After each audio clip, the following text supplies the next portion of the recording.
Selamat datang di kelas Tekpol 1.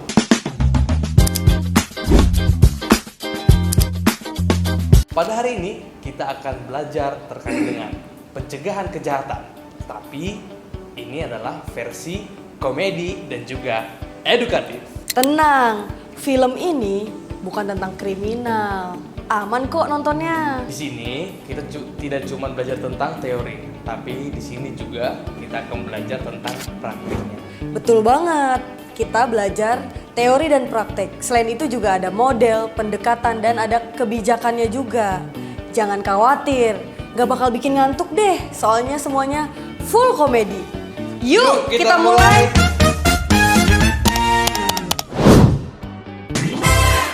Ya, baik rekan-rekan mahasiswa STK 83, apakah ada yang tahu apa itu pengertian manajemen pencegahan kejahatan?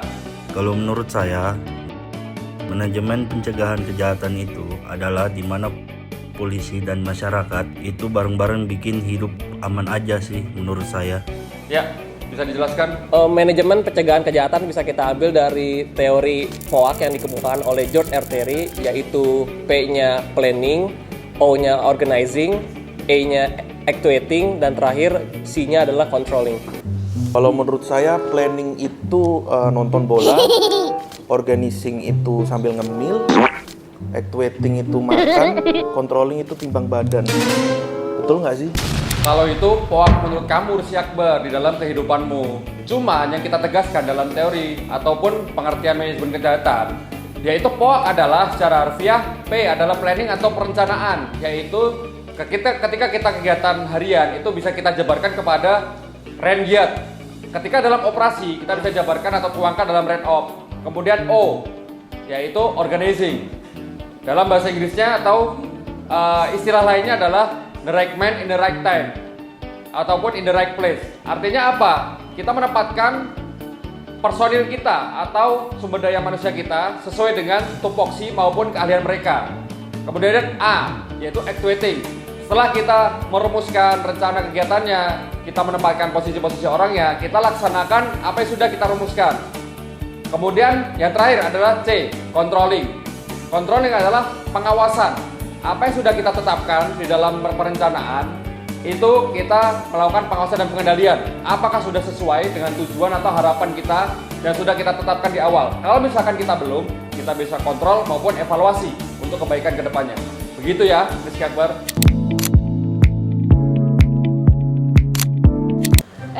Kalian tahu nggak sih kalau kriminal itu bisa dibahas sama teori? Ada 4 teori. Yang pertama itu teori klasik. Terus yang kedua tuh teori strength. Ketiga itu kontrol sosial. Dan yang satu tuh kalau nggak salah belajar sosial. Waduh, kayak menu kopi dong kak.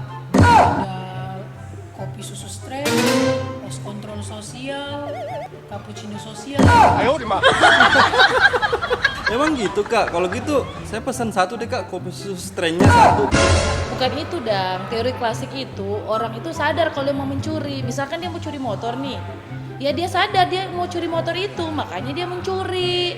Kakak, izin bertanya, kalau strength? Kalau strength itu tekanan hidup.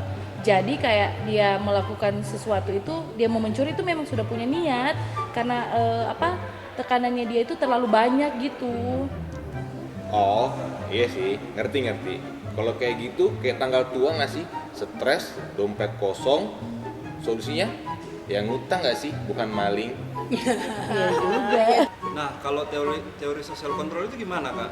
Jadi ikatan sosialnya itu kuat. Kalau di lingkungannya baik, pasti orangnya jadi baik. Tapi kalau misalkan di lingkungan dia nggak baik, pasti orangnya juga nggak baik. Makanya Bex, nongkrongnya sama kita aja biar jadi anak-anak baik. Aman dong kalau aku kak. Terus kalau belajar sosial itu apa kak? Itu simpel aja, teori ini kan bisa dipelajari. Kalau misalkan kamu belajar sama geng copet, ya kamu kan jadi pencopet.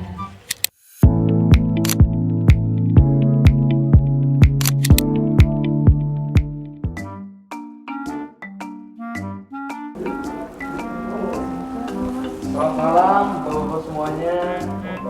Mau pak? Wah, lagi ronda ini ya? Enggak pak, lagi main gaple. Ya iyalah pak, lagi main catur. Pasti kalau kumpul-kumpul ini maling aja pasti jadi nggak niat deh buat nyuri. Terus gimana caranya biar kampung kita aman, Pak? Kalau misalnya ada maling, jangan diajak main catur malingnya. diamankan, dilaporkan ke polsek setempat ya. Caranya gampang, nggak perlu susah kok. Cukup nyalain lampu jalan, kunci rumah kalau sudah selesai beraktivitas, masukin motor ke dalam rumah. Kalau memang bisa, beli CCTV biar semua kegiatan yang ada di sekitar rumah itu bisa terpantau dengan baik.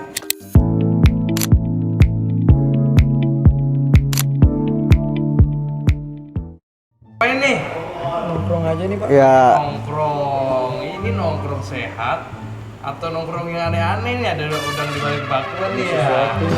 ya nongkrong biasa aja kok Pak. Ngopi-ngopi biasa aja, bukan yang aneh-aneh.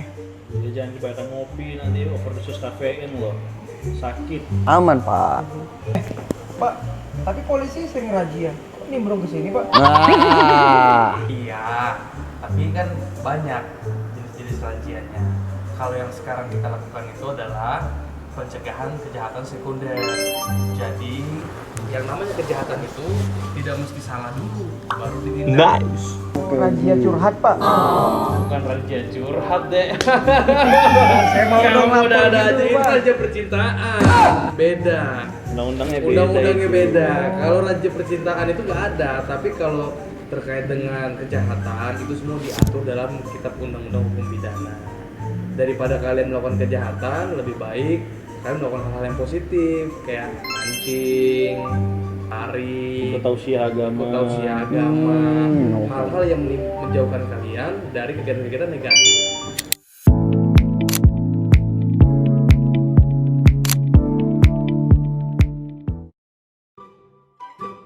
Loh, Mas, waktu itu kan Mas raja jalanan. Apa kabarnya nih sekarang Mas? Ya, alhamdulillah Bu, udah tobat. Motor sekarang udah saya pakai buat ojek online, udah bukan buat balapan liar lagi. Wah keren, dulu ngejar lawan di jalan sekarang jadi kurir online. Iya Bu, dulu mah saya sering kejar-kejaran sama polisi tuh. Sekarang kalau ketemu polisi malah seneng, soalnya sering pesen makan tuh aplikasi. Dari buronan menjadi kurir online. Ingat, target kamu masa depan, bukan garis finish.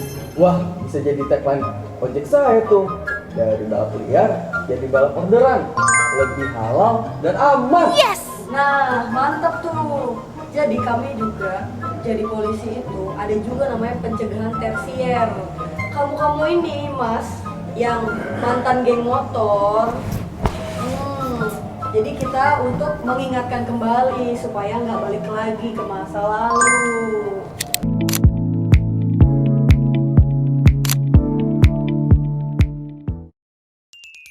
Rekan-rekan, kalian tahu nggak kenapa kita harus taat akan lalu lintas? Nah, itu salah satunya. Tapi yang lebih penting lagi, agar kalian bisa pacaran lama-lama dan nggak masuk rumah sakit karena kecelakaan.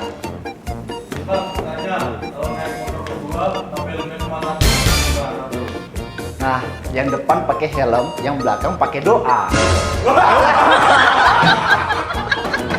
Makanya kita edukasi hari ini. Preventif itu kita cegah sebelum kejadian. Nah, jadi kalian jangan tunggu kecelakaan baru kapok. Hidup ini bukan sinetron. Kalau jatuh di aspal, Berarti tidak seindah jatuh cinta. mencegah itu lebih keren ya Pak ya? Daripada viral karena kecelakaan.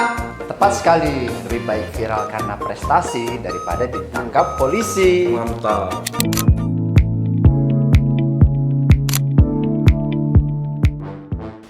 Oh, BRT. Woi, malam. Gimana? Aman lingkungannya? Alhamdulillah aman. Jangan sampai warganya kalah sama maling. Maling sering ronda. Ya, BRT. Ya baik, Pak. Sini mah maling nggak berani. Soalnya satu polsek suara lebih kenceng dari tol masjid. Bagus itu PRT. Pencegahan itu kerjanya bareng-bareng. Jangan cuma ada status ada orang mondar-mandir nih. Gitu ya. Iya, bener Pak. Sekarang itu netizen lebih cepat untuk ngechat di WA group daripada nelpon polisi. Makanya kami patroli supaya warga aman, komplek aman, tidur nyenyak. Jangan sampai bangun-bangun motornya hilang. Jadi preventif mengurangi kesempatan kejahatan sebelum kejadian.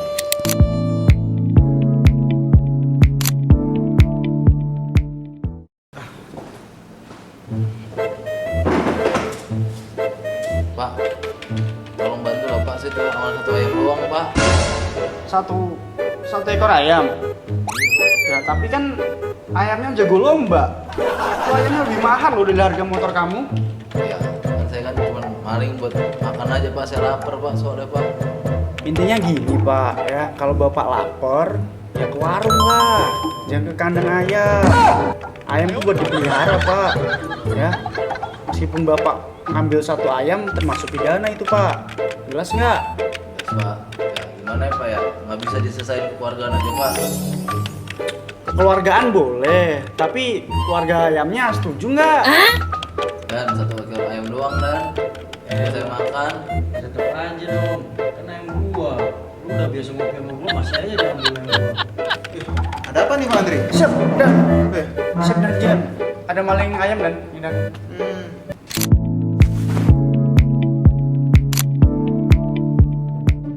Jadi Pak, penyelesaian hukum itu ada 2, jalur penal maupun non penal. Kalau penal itu jalur hukum pidana, jadi bisa dikenain sanksi penjara, denda. Tapi kalau non penal bisa diberi pencegahan, bantuan sosial dan lain sebagainya. Nah, gimana Pak Randy? Mau diselesaikan secara kekeluargaan? Nanti kita beri edukasi tentang budaya hukum dan lain sebagainya, atau gimana? Udah deh, kalau gitu saya maafin aja, yang penting dibalikin ya, jangan ulang lagi ya. Kita kan teman Pak, maafin saya Pak ya. Jadi gengs, kejahatan itu jangan dicoba-coba. Lebih baik nyobain mie instan baru daripada nyobain maling motor. Nah, bener banget. Pencegahan kejahatan itu lebih murah nih daripada perbaikannya. Mencegah copet itu lebih mudah daripada beli HP baru. Kejahatan itu bukan hanya tugas polisi sendiri, tapi itu juga bagian dari tugas dari masyarakat. Karena jika polisi ditambah dengan masyarakat, itu akan menjadi combo anti crime. Wah, keren banget nih.